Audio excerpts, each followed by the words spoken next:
name is has a unique aspect of it. For a long time, I thought my middle name, Elisha, which was spelled E-I-L-J-A-H, is really Elisha, who's the second prophet with the second anointing and double blessings. My mother told me about that name and about the amending of the name later down in my life. I didn't find out until I was about 20-something, 24 years old, somewhere around that time, what my name truly meant. But Miracle, it's Miracle Elisha Boyd. Miracle is defined as a divine intervention. She gave me that name because it was 3 babies she had before me were C-sections. The doctors told her she couldn't have any more kids. And you know, sometimes when the doctors tell you no, God will tell you yes. She had 2 miscarriages. She had all reasons to abort me, but she still made the decision to have me. When she was pregnant with me, she had a lot of people pray over me. She had Christians, Catholics, Jews. She said she had everybody. She said her main focus was to make sure I was good, I was protected, and I was anointed. So from that, before I even took my breath, I had this anointing or this calling on my life. I guess I ran from for a very long time. So she had two miscarriages before me. She was pregnant with me, had everybody pray over me. I was the first natural born child out of her kids. I call them the litters. I am one of 12. I was born naturally. I was born on her birthday. Me and my mom had the same birthday, which was August 18th. So we're at literally 30 years apart. So she was born in 1956. I was born in 1986 on the same day. And then she had 7 kids after me. Once again, you heard me say I was one of 12, 4th born. There's 6 that we're still trying to find. We did find Roger and Mercy. I say we have 2 litters. We have the Boyds, which I'm a part of, and the Moores. That's my name.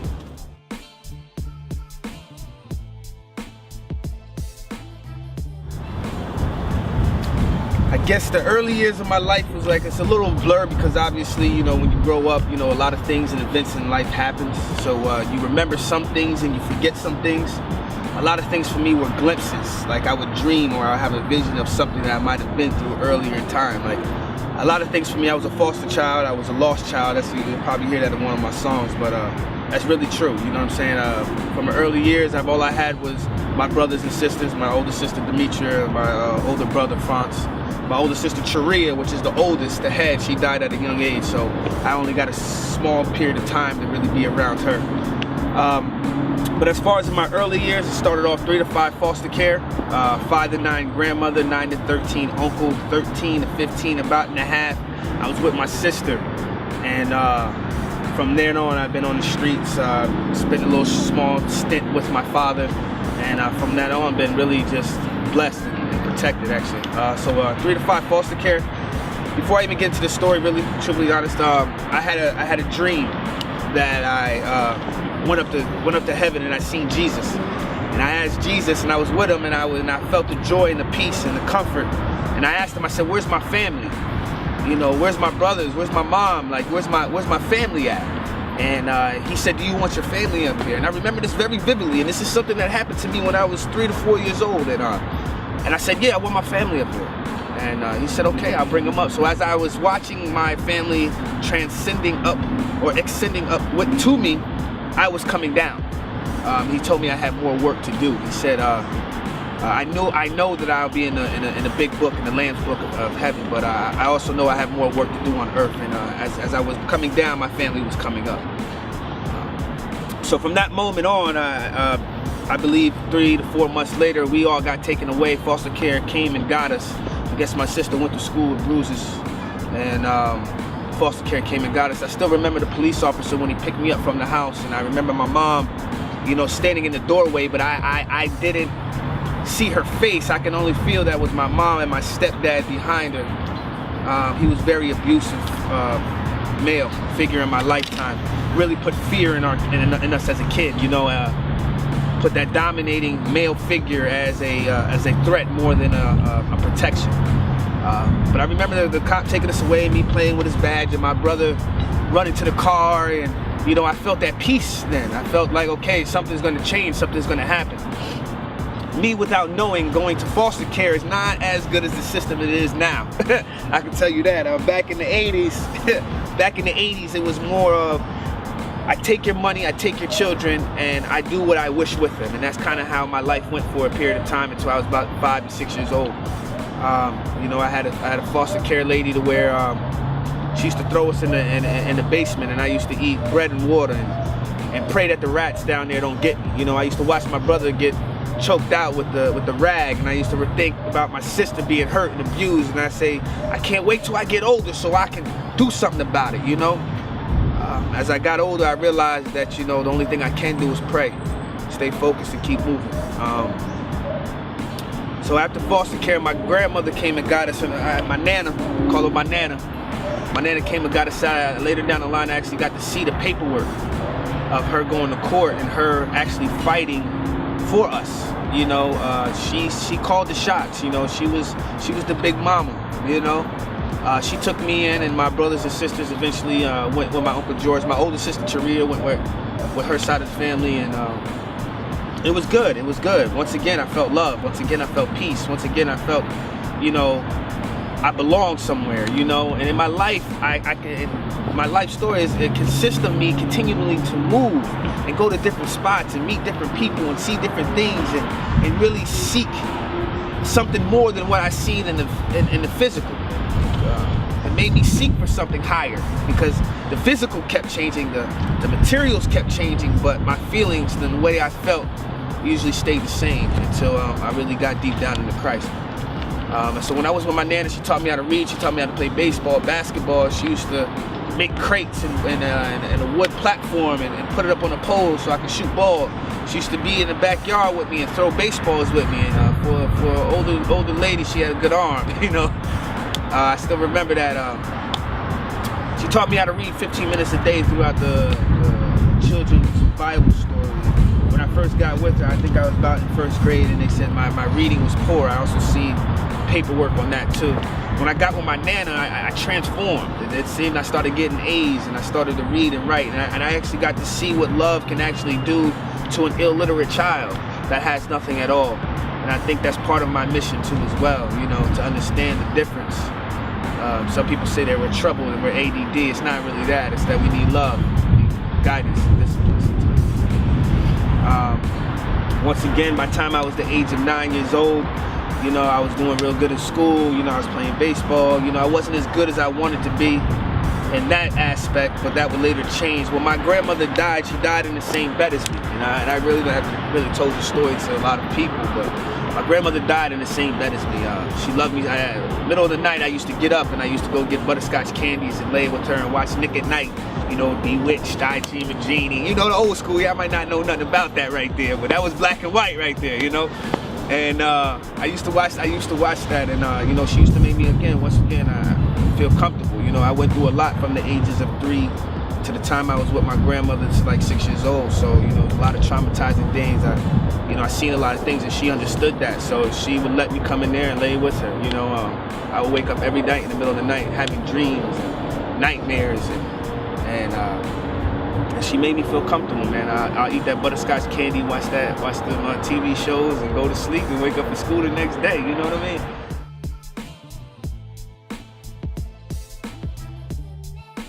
Guns, drugs, and girls. I say that's when I finally moved down to Florida. My sister made a decision, I guess, because me and my brother was getting a little too known around the neighborhood. So we started fighting with each other, between each other, but it was always love. You know, that brotherly love fighting. But we used to take it to the next level with that. You know, breaking the doors and stuff like that. So I guess she got tired. You know, she had the bill. She was only 19 years old. She had 2 kids herself, so it was her story.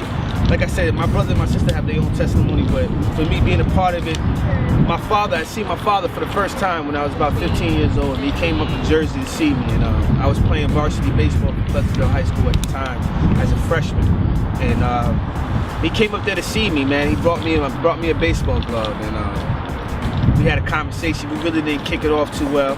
And at that time, you know, I was smoking. I had my first girlfriend live with us for about 2 months. You know, we had to kick her out. You know what I mean? She didn't want to leave. So, yeah, that was the kind of life I lived. You know what I'm saying? It wasn't for my own sister's fault. You know, it was just us taking responsibility for everything that we did. But in that sense of taking responsibility, you also take down and you go down a negative road of actions. You know, and I had to pay for that responsibility. I mean, I had to pay for my consequences. This is around the time of 9/11, and my father came out to see me. He came from Florida. And they wanted me to go down there, and I didn't really want to go. So my sister kind of tricked me. My sister kind of tricked me into going, and she said, "I need you to take my nephew down. I needed to take my nephew, her son, down to Florida to my father, and I could stay down there for a couple weeks." I said, "Sure, I'm gonna go. I don't mind going on vacation. You know what I mean? I don't mind taking a little, you know, go to Florida, see the beaches. You know, not knowing to my own understanding that when I went down there, they've already talked it out and passed money or whatever they did, and I ended up living down there. So that was a new city, new place. Once again, abruptly ejected my surroundings. It changed what I'd known. And, you know, I had a girlfriend that was a junior in high school. You know, I was a varsity baseball player. I was known around the hood as Little Jeter. You know what I'm saying? I had this persona and this image that I thought I was ready to maintain and uphold in any standard, in any moment, you know. And I think God has something else for me. You know, sometimes we don't see God as we're moving during life. We see him at the end. You know, when I made this move, I couldn't see the light at the end of the tunnel, but he had something different for me for being in that state. You know, so I moved down to Florida, and within 2 weeks, I ended up leaving my father's house. Me and him got into it, and you know, I didn't want to listen to the rules and regulations. And the wife that he married, her name was Barbara, just like my mom's name. But I never met my mom, but I met my stepmother, Miss Barbara. And to this day, I love that lady. She's done a lot for me, just speaking to me and really trying to get me to become a man too as well. But I didn't want to listen at the time. I think at that time I was still caught up in woe is me's and I deserves and I wants, you know. It wasn't about nobody else, you know. So and within 2 weeks I ended up getting kicked out. Started staying with ladies and females. I was 15, turning 16 years old, and staying with females, robbing, stealing. You know, I was in and out of juvie. It got so bad to the point to where I found myself, I was in 727, which was St. Petersburg, Florida. And I would travel from different aunts and cousins' houses, and I ended up in Brandon near Tampa, Florida, which is an 813 area code. And around that time, they were building up apartments. It was called Aspen Apartments. I still remember it to this day. And we went in there and we started robbing different parts of this house, and we would end up robbing people's cars and drinking and smoking, and I had a female with me, and it was almost like a Bonnie and Clyde plus a third one, you know what I mean? And I thought that I was untouchable. And not knowing to my own knowledge that I had an outstanding warrant in St. Petersburg, Florida, I ended up catching about 21 points on my jacket. Caught about 7 felonies. I caught about 3-4 misdemeanors, you know what I'm saying? I'm not gonna go into everything that I did negative, but this was a pivotal moment in my life where I realized that I'm no longer a child in the judicial system's eyes. I've now become a man.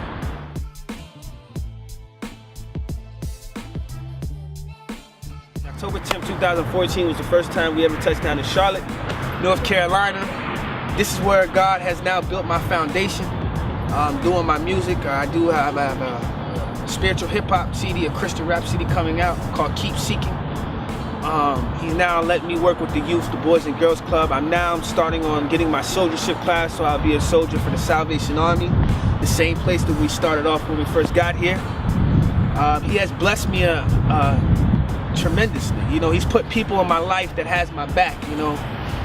He's put people in my life now that I can say that I can see the love that they have for me. My foundation is now here where I'm planted, where now that I've grown. Now being in 2017, he's given me opportunity to do things that I wished I could have done 5 years ago.